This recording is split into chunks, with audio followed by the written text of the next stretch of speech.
Welkom bij Extra Journaal, nieuws uit Curaçao, vers van de pers.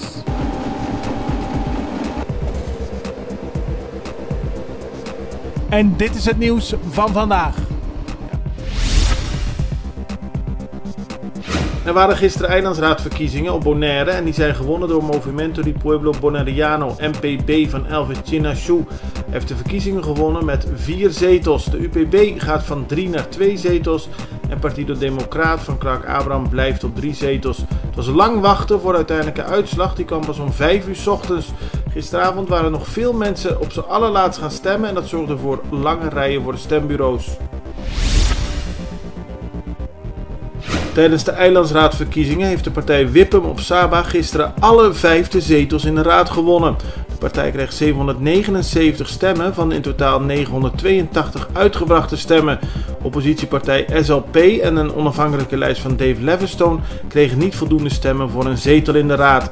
Op Saba bracht gisteren bijna 90% van de stemgerechtigden een stem uit.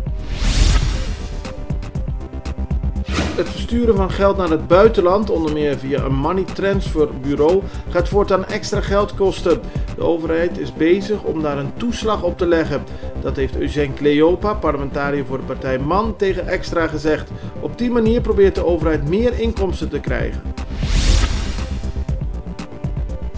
Vorig jaar werd Curaçao opgeschrikt door een van de meest opmerkelijke diefstallen, namelijk een diefstal van bijna 600 kilo cocaïne uit een politiebureau in Rio Canario. De minister van Justitie, Quincy Girigori, heeft naar aanleiding daarvan een rapport op laten stellen en naar nu blijkt, zo meldt de Extra, is dat rapport al sinds eind januari klaar. Het is niet bekend waarom de minister niks gedaan heeft met het rapport. Tegen een man van 71 jaar is gisteren 18 jaar celstraf geëist.